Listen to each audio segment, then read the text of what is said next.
thank you all for coming. And most of all, thanks to Racine for doing this. Racine has worked on this for hours, days, weeks, months.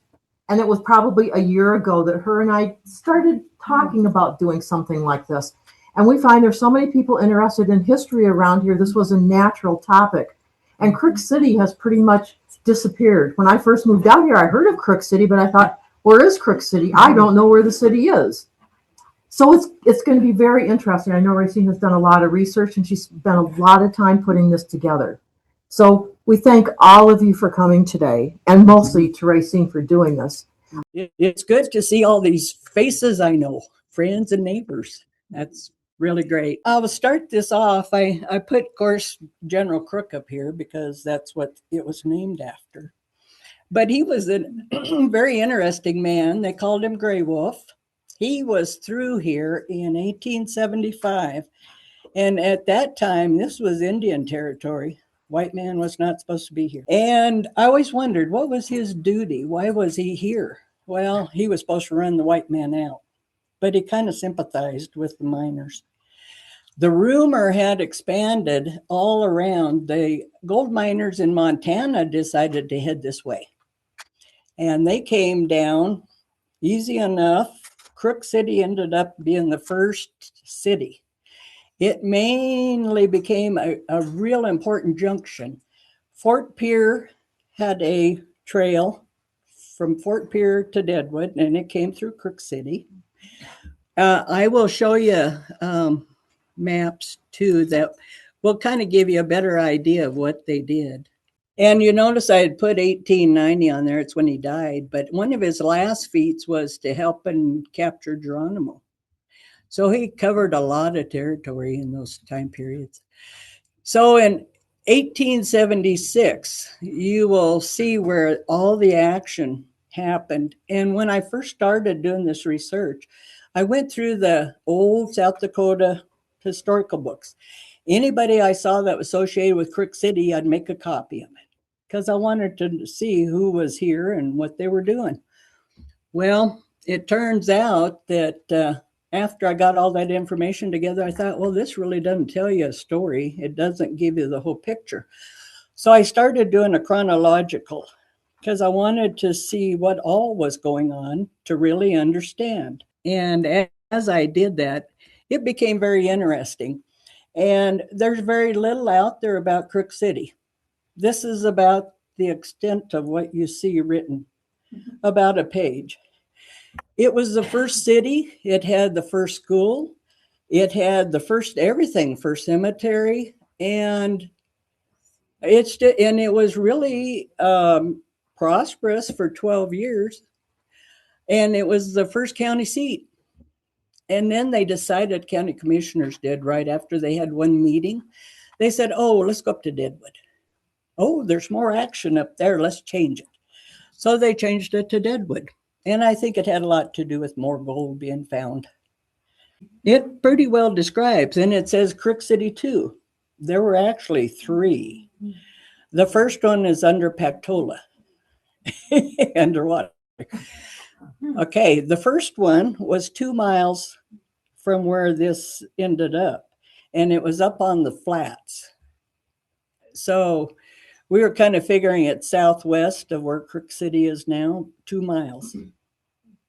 And the only thing left there, I guess, when they discovered it was the old shack that had fallen down and a hole in the ground. Don't know what the hole was, but that's what they said. So anyway, it became quite an important little place at the beginning. But I want to tell you about one of the first fellas. This is VP and Sean. Now, this gives you an example. Him and his brother were trying to get here. And they made it down to Gordon, Nebraska. And of course, that was 1875 when it was still Indian territory and no white man was supposed to be here. And they took their wagons and they burned them. They took their food and burned it. They gave them 3 days worth of food and told them to get out and don't come back. Well, these 2 guys did not give up that easy. And they had taken them to Fort Randall, and they stayed there until later in the year. And then they joined up with a group that would travel at night to avoid the Indians and the military. And he succeeded and then he went on to do very interesting things. Now he claimed to be the first white man in Deadwood. Whether or not that's true, I don't know. And for 1 year, he was a wagon master for General Custer. And then he acquired land on Elk Creek, and he owned the Crook City horse and cattle herds. That's why I kind of tied into some of the stories about him, because they're very interesting. And he also was in Deadwood when Reverend Smith died and when Wild Bill Hickock died. But he also had another little episode. One of his men that was working for him got attacked by Indians. There was a group of 5 Indians. Well, he managed to kill one of them. And there was a reward of $300 in gold dust being given to whoever could bring the scalp of the Indian. Well, there was a Mexican by the name of Francisco Morales, and he went and chopped the head off of the Indian, grabbed the whole thing, and ran. He wanted that reward, and he got it. And VP was pretty upset about it. So anyway, he goes, Al Swearingen is the one who had the head and apparently had offered the reward. But he went up, he scalped the Indian and took the scalp to his employee he thought that deserved it. Well, that evening, this Mexican who thought he was so cool, he was in Crook City gambling. And the gambler he was gambling with did not appreciate what he had done and his attitude, so he killed him. So the Mexican didn't enjoy the money for very long at all. Now, this will give you a little bit. I highlighted this little picture. These are all the stage routes from the south. The Cheyenne is on the left, and the Sidney, Nebraska one's on the right.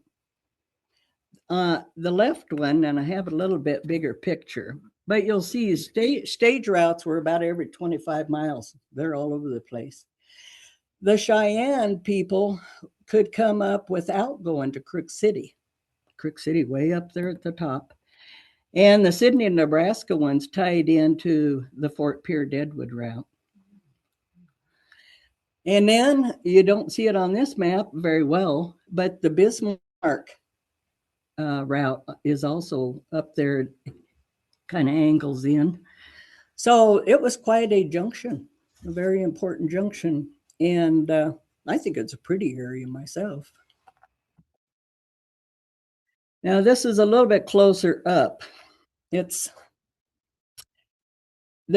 is what's interesting. I don't know if you can tell exactly where Crook City is, but this is Oak Grove. That's a stage stop, and it's between Sturgis and about the Haley Drive.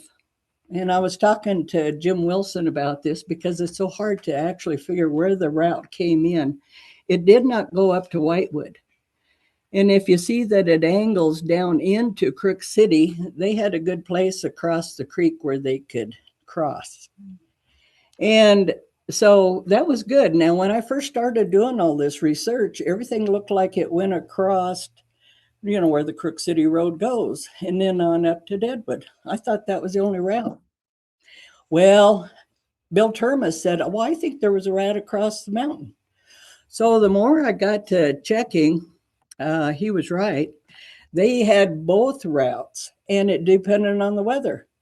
They said on one route, it would take 24 hours less to go, but it all depended on the weather. So I cannot imagine them going across Crook Mountain Road. I've been up there on the side by side, and I can imagine a wagon going over there. So anyway, this one shows you the Bismarck route on down. And I think that's the way the Montana gold miners came. Probably, I don't know that it had been any safer across for the Indians than the Bozeman Trail across by way of Gillette, or the Jim Bridger Trail that goes to Casper. That also would be mighty dangerous. And this gave a just kind of very similar story. And this was written by a daughter of somebody I'll tell you about here just shortly. And so I won't stay on that too long. Now, this was a sad story. His name was Jack McCall. And when I first saw that, I thought, well, that's a guy that killed Wild Bill Hickock. Well, it was not. It's another Jack McCall. And he was a young freighter. He had a 2-oxen freight wagon, and he got tired of paying high prices for hay in Crook City. So he decided, I'm going to go out and get my own hay. So he headed to Whitewood Valley area. And he got snagged by the Indians, and they burned him at the stake. No. Yep. And they marked an X on there. And this is at a ranch called the Glenheim Ranch nowadays, or was not that many long years ago. So it's, as far as I know, just directly north. I don't know if anybody knows where it is, but that's a sad one. Now, Charles Spiegel was the first placer miner here in Crook City. Unfortunately, the picture didn't show his face, but this shows you what he was using. And this was his cabin. That picture was taken in 1936, kind of probably about the end of his life. I acquired some photos from Deadwood history. I was so disappointed here. When Dave and I moved 6 years ago, I was the director of the History Museum in Thermopolis. And Thermopolis was pretty interesting because it was on the Outlaw Trail. So I did a lot of documenting of photos and learned a lot about those outlaws. Well, a lot of them would come over here too. So I can find a lot of information on both directions, but coming here and doing this program, I think, why in the world does Whitewood not cherish their history? I know Mary Livingston did a book. Well, nobody can buy one. You don't have any access unless you read it for a couple of weeks here at the library. So it just astounds me. Nothing about Crook City anywhere. No monuments on the properties. It's just amazing to me. I have done what I can, but I have found most of Whitewood and Crook City's items in Deadwood. They have everything that belonged to here. And that's why I had a hard time with this. And I met up with Harold Berger, and he said, oh, yeah, about every 10 years, somebody comes here to write a story. I thought, well, yeah, why not? You can't find it anywhere. There's no museum here. There's nothing. You can find a nice picture at Bullwhackers. But anyway, I'm sorry, but that maybe I could take this back. Now, this is get carried away. This shows the 1875 route, and it says that it's 1.5 miles west of Crook City. It's the first pack trail. And take note of the Mountain Ranch home, because I'll tell you the story about the couple that lived there. It's interesting. Just give you an idea what it's like riding on a stagecoach. Looks a little top heavy to me, but you'll have to excuse some of my pictures. I had to get them out of old books. But I think it shows well enough kind of how it looked. Now, there were 3 main guys who started their businesses first in Crook City. Mr. Valentine, Mr. Shannon, Charlie Shannon, and Henry Ash. Henry Ash actually was probably the second one, but he was very businesslike. He was always thinking of something more to do. While his wife and 2 kids followed behind about a month or 2. And she was a very hard worker. She did all the baking, and behind their building, she had a igloo-shaped big old oven. And she would do all the breads and the pies and cakes. And then her husband opened up the hotel there, and then a restaurant, and they were to the stage top. So after the Battle of the Little Bighorn and Indians returning, Henry Smith was an interesting man. I wanted to tell you a little bit about him. He was about 6 feet tall, good physique. At the age of 20, he married and had a son. They both died within a year. So that was kind of a tragedy.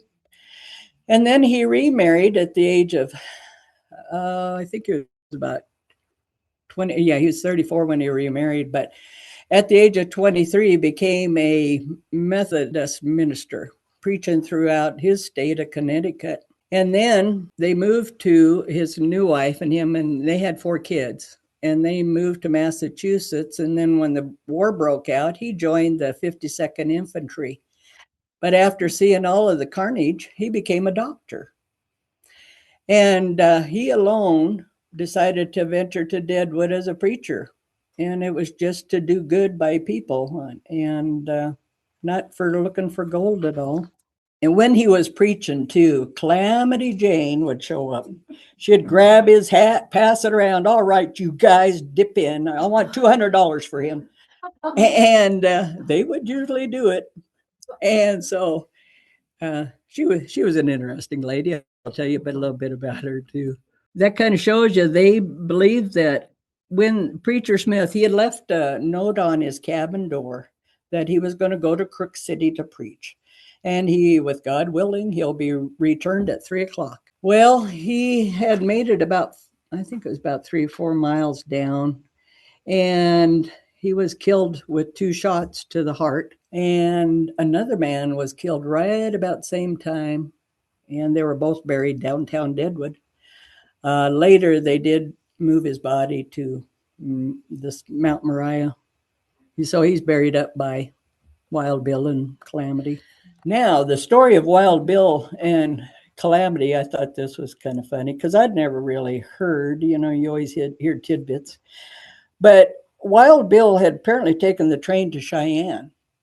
And in Cheyenne, he met up with 2 brothers, the Utter brothers, Utter. And he asked them if he couldn't travel along with them. And they liked him, so they said, sure. Well, by the time they get to Fort Laramie, the officer in charge asked him, would you please do me a favor? He said, I've got a soiled dove locked up in stockade because she got drunk and rowdy last night. And she apparently tends to follow the soldiers. And he said, I want to get rid of her. Would you please take her? Well, they discussed it. And the one brother said, well, yeah, I'll love to have her as a bedmate. And she can help me on the wagon. Okay, so they went to look at her, and she hardly had any clothes on. So they had to gather up clothes from some of the soldiers. And that worked out pretty good. They got her a pretty good little outfit and a sombrero to wear. Well, I guess the traveling went okay. Wild Bill and them would go like to Custer City first for a while, look for gold, and then they ventured on up to Hill City for a while. So they didn't go directly to Deadwood. And in fact, Wild Bill arrived in Deadwood on July the 14th. So he missed all the big celebration of July 4th. And he wrote his wife, Agnes, a letter and said, oh, I think we have found our home here. I think you'll really like it. Well, it was only 2 weeks later when he was shot and killed. So he was only in Deadwood for 2 weeks. And his opinion of Calamity is, I really don't care for her. So I think she had a crush on him by the time they got up to Deadwood, would be my guess. She was real handy. I guess she loved to tell stories around the campfires. And she was always great at cooking and helping with the driving of the wagons. And I had researched her earlier when I was in Thermopolis because I was researching a lady that was good friends of the Wild Bunch and Sundance Kid. And she had mentioned that, well, she knew Calamity and had come across stories of her meeting Calamity. And one was when she was a young girl, Minnie, the gal I'm talking about, was living in a little farmhouse on the edge of the Sitting Bulls Reservation. And she said one day the cows were being a nuisance and the men of the house were all gone. And she sees this cowboy riding up to the house. And she goes out to ask him to please move the cows out of the way. It was Calamity Jane. It wasn't a man after all. But Calamity spent the evening and she taught him how to make a lemon pie. And my question always was, how can you make a lemon pie? You don't carry lemons around in your pocket in South Dakota. So after reading some old historical novels, I discovered there's a mock lemon pie. As long as you have vinegar and nutmeg and the sugar, you pretty much got it made. And most farmhouses in those days did. But she said it was the best.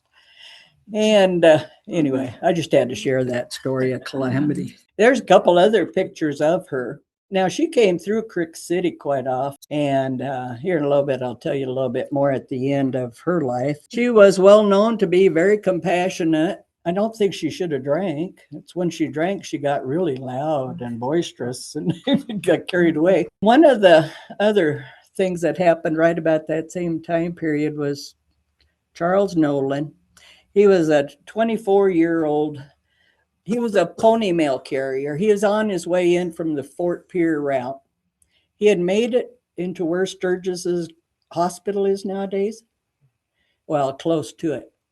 That's where he ended up killed. But the Indians were still whooping and hollering. And these freighters had taken their wagons and circled. And as he come riding in, they invited him, come in and stay with us and help us out, would you? Because the Indians they're going to get us. And he said, well, no, I better go on. Apparently, he had told his mother in Nebraska that this was going to be his last trip. And he wanted to make it home without delay, apparently.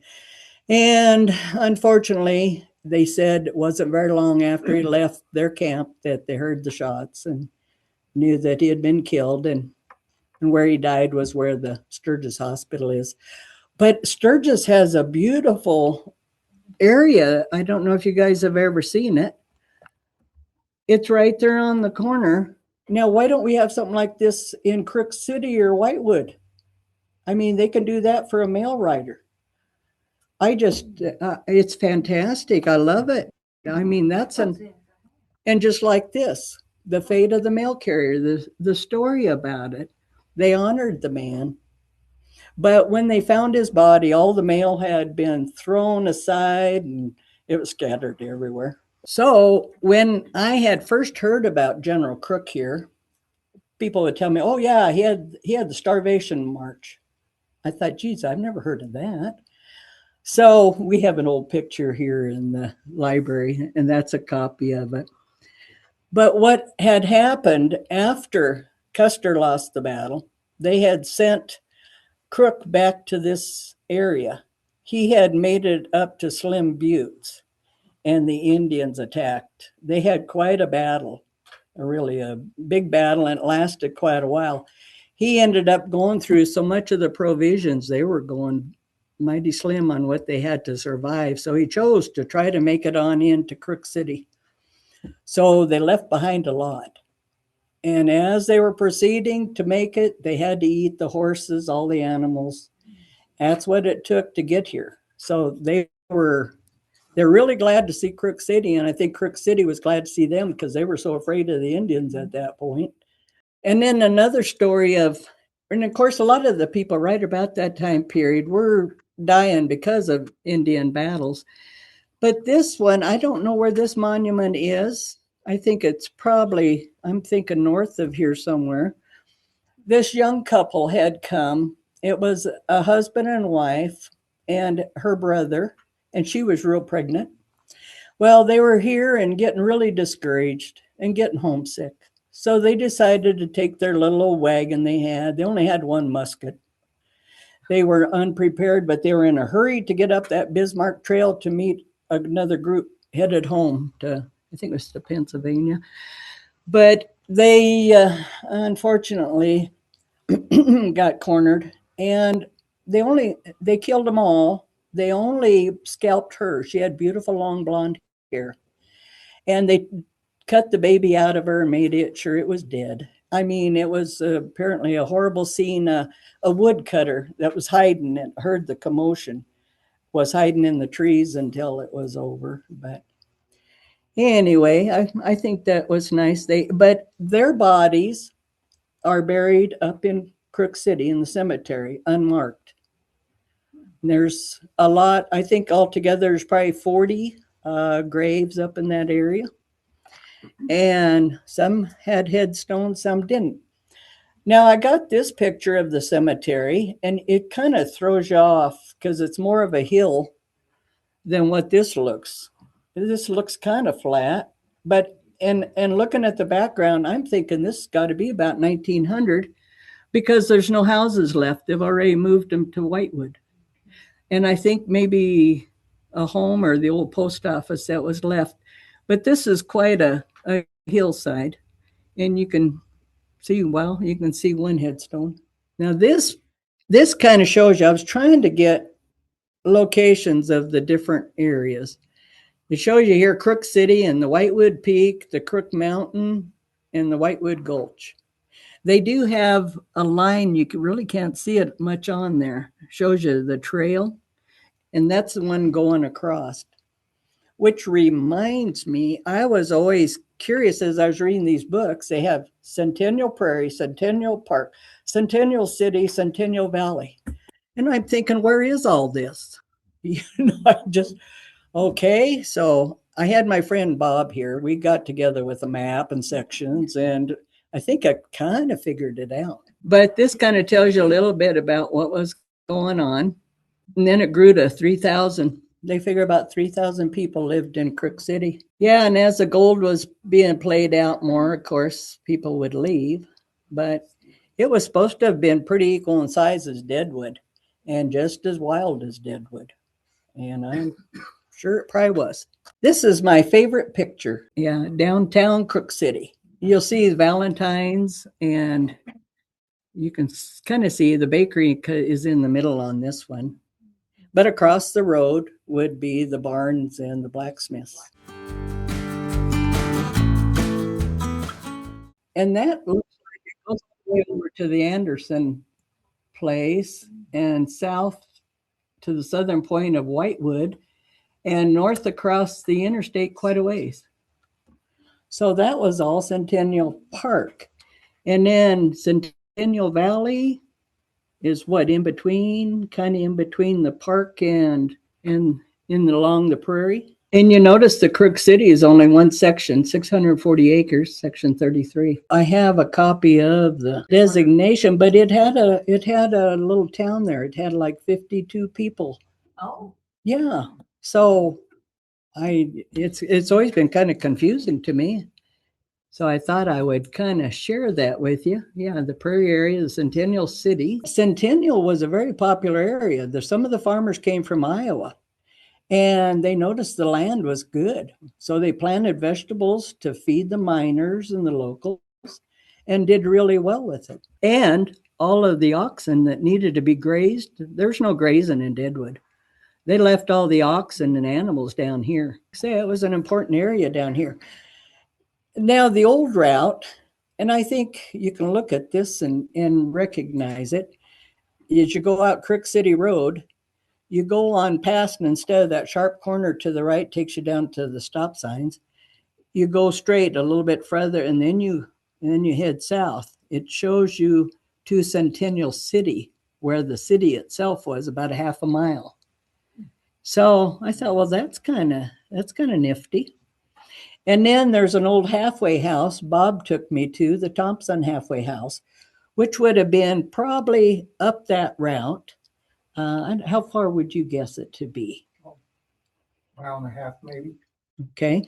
They have a little monument there designating that it was the Thompson halfway house. And it's a beautiful little old road with trees all the way. But now it's been privately bought, so it's all gated off. I thought I'd tell you guys about a few of the local people. Now, this was Mr. Lewis. What a name. He was working for the railroad. And then he talked his son and daughter-in-law into coming out here, which they did. And then they brought their son, Thomas John Lewis. And he, at the age of 14, he was going to school at Crook City School. And he was quite an ambitious young man. He used to carry water for the railroaders. And then he worked for a rancher for several seasons and went on to do good for himself. He laid claim to some of the timber up there by where they built the tunnel.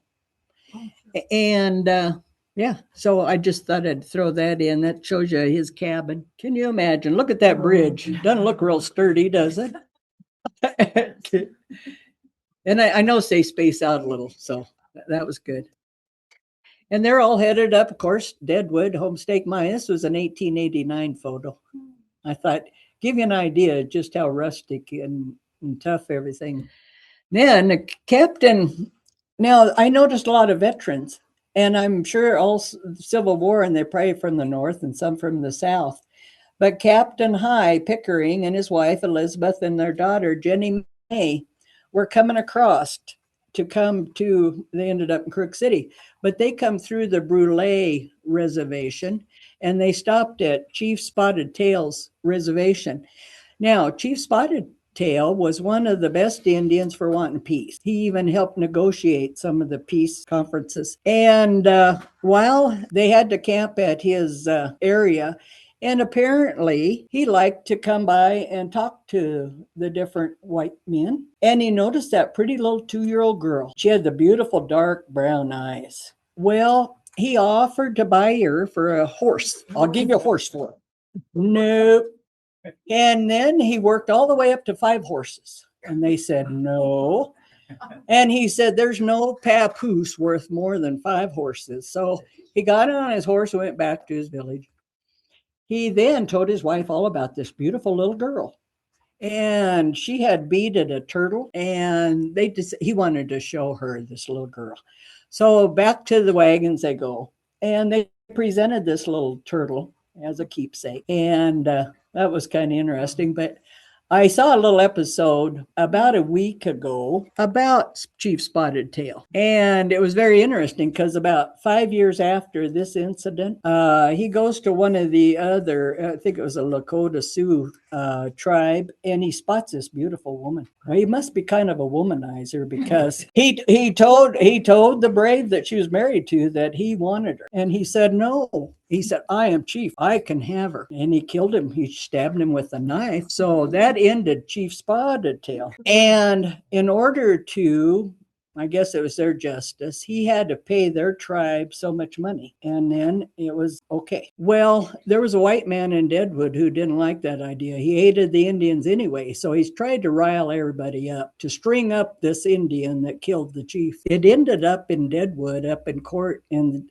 sheriff, it must have been Seth Bullock, made sure that the attorney in town was going to represent this Indian. And he said, how can we represent Indians? They got their sovereign, they got their own. And the white guy was trying to really create a big problem. He wanted him hung. So it ends up going to the Supreme Court. And the Supreme Court says, Indian on Indian, you have no jurisdiction. It's their own sovereign country.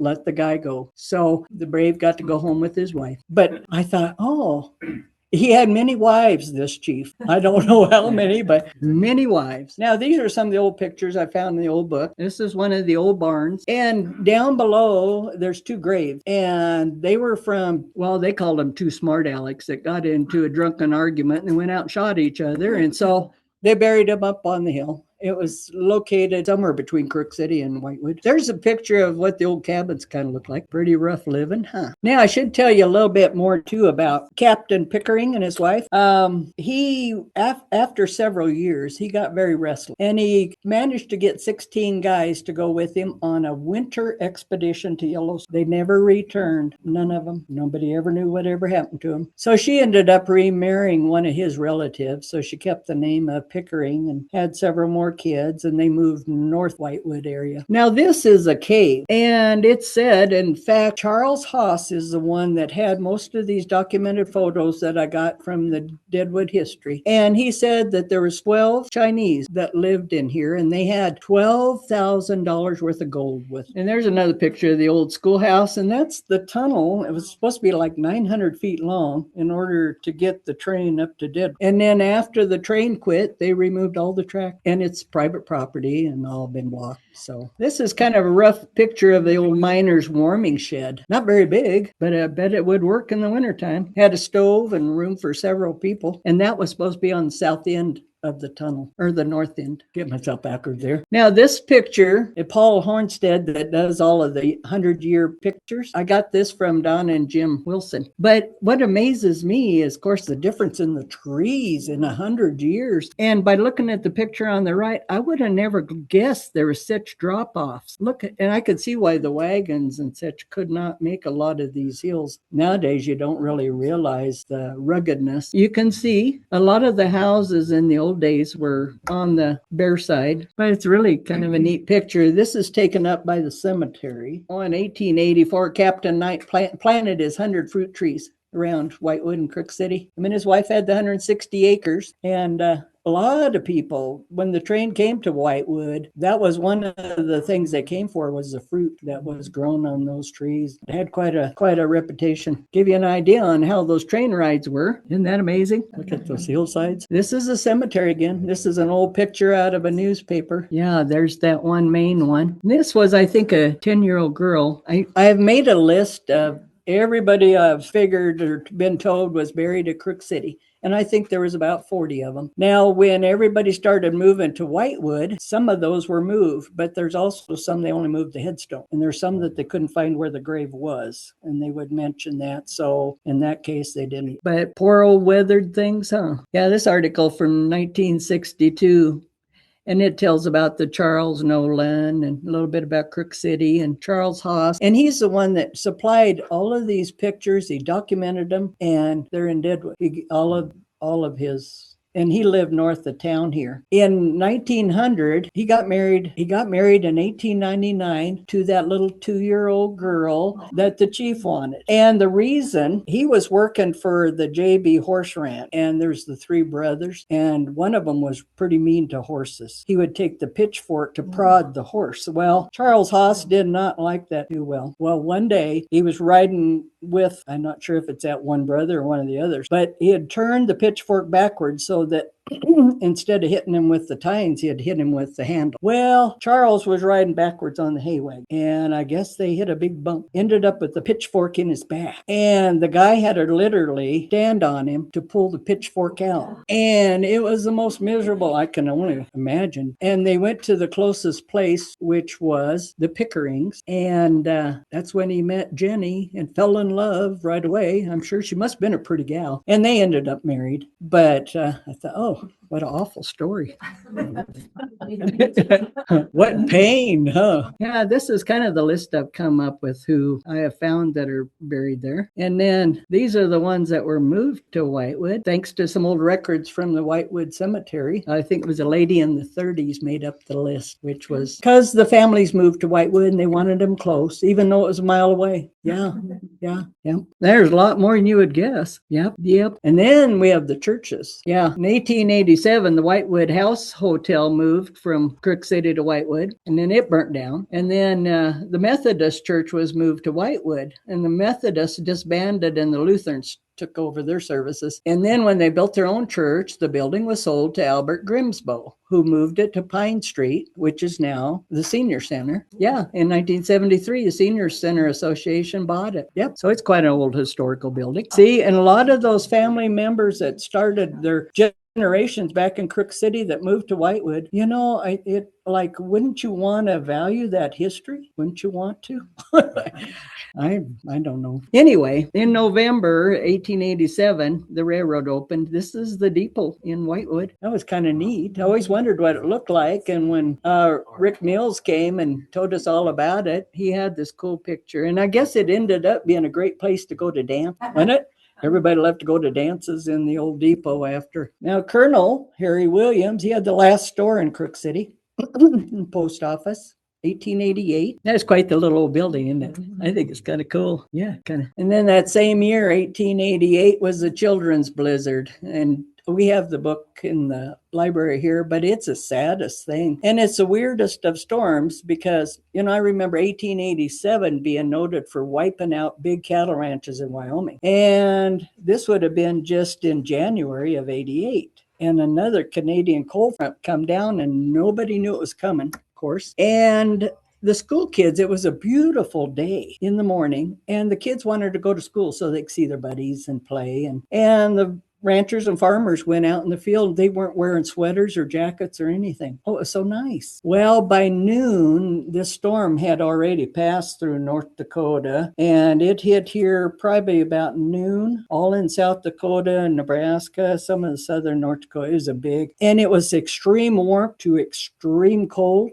When the school teachers would kick the kids out of school, their eyelids froze shut. They couldn't find their way home. Teachers, even one teacher hid in a big haystack in hopes of staying protected while she froze to death. But the next day, families had to go searching for all the bodies. And I think there's 200 and some kids that died through that. But there was a little boy in Crook City. He was standing out in the street, and the snow was belly deep to the horse, so they said. And he was crying, and somebody asked him, "What are you crying for?" And he said, "Well, I don't have anybody to play with. They all moved to Whitewood." He didn't care about the weather, I guess. So yeah. And that was about the time period, the end of Crook City. And then about the same time it became a state. But I love the story that Jim Wilson told me about the train. And when it was in Crook City on a slick morning, and watching it just spin and spin out and go back to Whitewood. They weren't on schedule very good. Can only imagine. That kind of shows you the routes that were going on and how they kind of end where they end. And of course, they couldn't go through the reservation in South Dakota. That's why they only go to must be Sioux Falls or Pierre or something. And then they end. They were not allowed anywhere. In fact, Wyoming's kind of the same way. Yeah. And this is the one I was telling you about. He lived on the Bellow Ranch, and he introduced the planting of alfalfa to the area, and it went over really well. And so he kept accumulating more acreage for more planting. And he met Calamity Jane. She came to Whitewood in 1903. It was right, probably shortly before she died. And he asked her if he could take a picture of her. And she said, sure. She loved having her picture taken. And then they went across the street to the saloon, and they were using tokens, and he kept a token in memory of Calamity. He said she was a mighty fine lady. So anyway, I thought, well, that's kind of neat. I found this on Google, and it's supposed to be Crook City, South Dakota. I really couldn't pinpoint anything, but I don't know. This is in the 30s during the Depression era, school kids, and this isn't the front of Crook City School. It's the front of Whitewood, because the school in Crook City ended in 1930s, and I think this was taken in 34. Yeah, this kind of tells you who had built the schoolhouse that's out there. And how much time do I have? I could tell you a little bit. I had kind of summarized it. We went and watched the program that, trying to remember his name. He lives in Sundance. He investigated the deal with the schoolhouse for about 20 years about George Sitz. And to kind of summarize it, the guy lived in Minnesota. In Minneapolis or St. Paul, he was having women problems. Well, anyway, he got, first I think he stole a vehicle and stole some gas. So as he headed out of Minneapolis, he was headed to Sheridan, Wyoming. Never did really say why Sheridan. But he made it. The cops and sheriffs were all after him. He got to up by Newell and kind of cutting across. Anyway, the sheriff took after him. He shot him. I look at my notes, because I should say the name of the guys.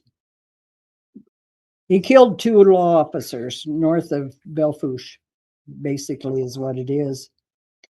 And so then everybody was put on alert. The sheriff from Deadwood was out looking for him. And what he did, he come up to the Crook City schoolhouse. And it hadn't started snowing yet. He went inside. Probably was really cold out. And then it started snowing. Well, the sheriff and another guy, deputy probably, come looking for him. And they said, well, doesn't look like anybody's been here, but they opened the door and just looked in and closed it. Well, he was hiding out up above in the attic.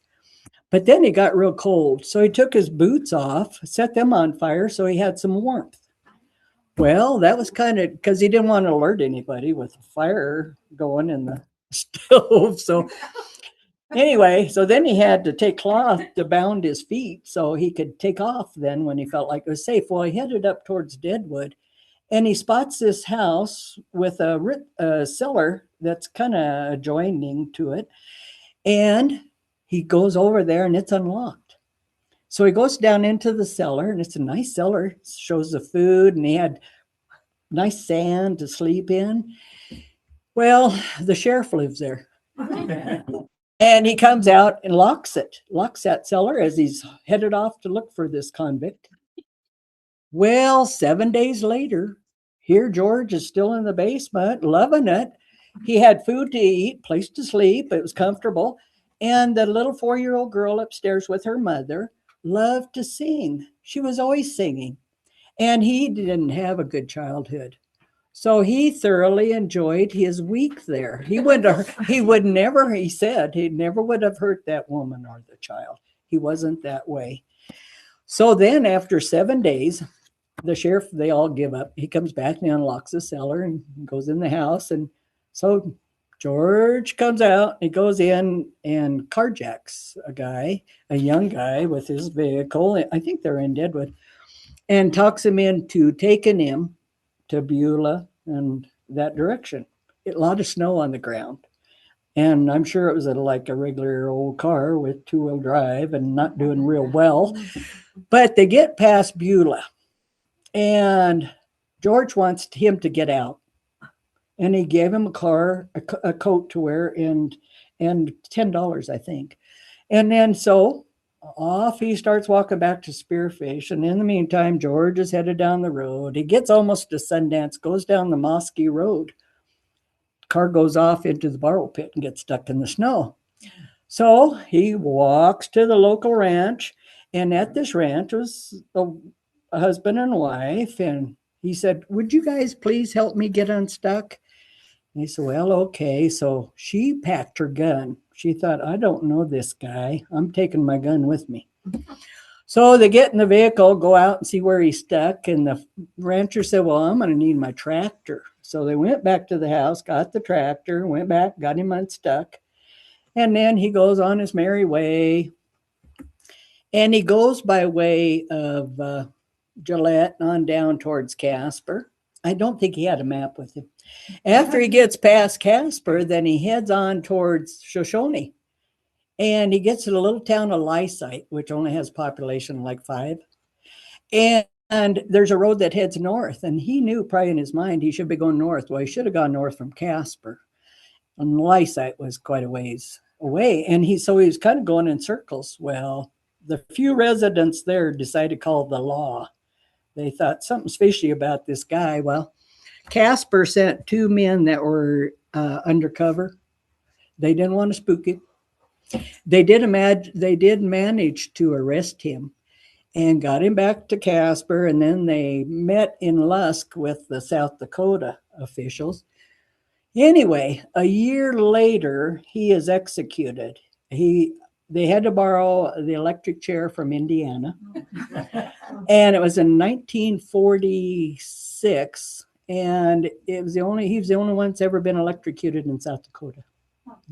But that's why the old schoolhouse is known as the Sitz Schoolhouse. Quite a story. And I have a copy of, Tim Velder from Sundance. And he did up quite a packet of the whole story. But that kind of gave you an idea what happened. My aunt was in that building when he was upstairs. She was waiting for the school bus. Oh, no. That's why it all come out. His mother's sister. Her name was Phyllis. Oh, geez. Goodness. But, the funny part was the sheriff was so embarrassed when he found out where he had been. And I think I would have been too. So then by the 1940s, there were only 8 houses left lining the road. The 2 Wilsons and Jim's dad, Frank, had bought one of the places, right? Yeah, there was 5 in the valley when we moved there, and only one building that was left from. There's 3,000 people. I don't believe that. I think more like 1,500. Maybe. There it takes a lot of basements and a lot of stuff. Mm-hmm. Yeah, now this is a current picture of Crook City. I thought this was nice. Bob gave this one to me so you can kind of see it. I have the hard copy up there if you ever wanted to look at it, but you can still see where the road goes down and around and the mountain across. And then I had some old pictures. This is one from Wilson's. This is the Cogley barn, and then the train. You see the train up in Train up there. That's one he's talking about on a slick. That's where it would spin out. Yeah, the railroad used the excuse that it was too steep in Crook City. That's why they couldn't use Crook City. And somebody kind of said, I don't think that's any steeper than Deadwood, but that was their excuse. And you want to tell about bonfire? This He got that burned in the fire. The electrical deal went off in the barn and burnt that barn, and he was in that barn that night. He went through 3 gates to get out of the barn, and he was saved. And yeah, they used that coal water the guy down the Sturgis had that, and they put that on him, and he always had the white. Yeah, Where his hide was out. Yeah, and he was missing an ear, right? Part of his ear, or not? Oh yeah, they were kind of singed like everything. Yeah, like everything. Poor guy. That was a good name for him. I couldn't get this in white to work, so I was thanking people like Deb Terhune from the library here, and Jim and Donna Wilson because of all the old photos of Crook City and all the information and stories.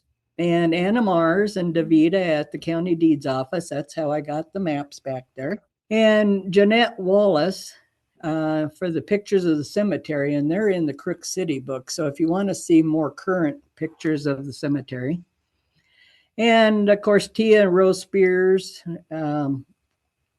after I picked out the photos I wanted. And Mike Runge from the city, he gave me the tax records that had been recorded for Crook City. And David Wolf, the historian and author who has been here, a great man to give information. And these are kind of a list of the sources all my information came from. I have copies of everything, so if anybody ever wants to look at them. But do you guys have any questions? Can you access the cemetery back in there still, or is that private property? It's Jim Wilson's private property. No, Not anymore. now. It was. Well, I was told that there was a story written every 10 years, and I thought, well, I know they have them up at Deadwood, and I could have paid to get one, but that would be kind of cheating. I would have missed out on all the stories I came across.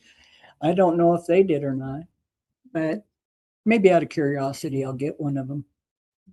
What was one of the most surprising things you found when you did this? Well, as brave as the people were to be venturing over here with the Indians, and I don't think they approved the white man here until the end of 76. So, and had it not been for Crook allowing him, he was sympathetic and he understood. But no, I admire the old timers. I don't think anybody nowadays could do this. Go ahead, Jill. I was wondering if you came across anything at the county level that dealt with burial of veterans. Or would that be something that we would have to find through military archives? I was just curious as to what kind of veterans, service people might be in the Crook City Cemetery. There's a couple. Who might be in Whitewood. There's They a have couple. family around. Shannon, there's Friends of the Whitewood Cemetery and Tammy Bourne. That's what, thank you. Tammy Bourne. She is the historian for the Friends of Whitewood Cemetery, and she would know any transfers from the Crook City Cemetery. Good. I had the reason I started this a couple of years ago when I first come to work here, we'd have people from Find a Grave show up, we are looking for the grave of so-and-so who was supposed to be buried in Crook City, but we can't seem to find it. And so usually I'd call Jim and Donna, and they would help the people. Well, I had two different ones. I had a gentleman and a lady that I think lives in Spearfish, looking for different people. That's what got me started on trying to do this list, because there was never a list. That just totally blew me away too. No honor of the Jeanette history. took those pictures that you have in The- that scrapbook, Uh-huh. and back then I was working here at the library, and she actually ended up giving me those pictures, and I had them at home, and then I gave them to you to put in the Mhm. scrapbook, and then I think there Mhm. was also a list of the names, correct? Uh-huh. Yeah, but Yeah. it was the same list that was in a newspaper. That was Okay. it. That Oh, was good. it. Yeah. There was nothing else recorded that I've come across. And I'm sure Bill Termus would know if there was anything more on old records from Crook City. Well, I sure appreciate you guys coming, and I've appreciated all the help from the locals. You're welcome.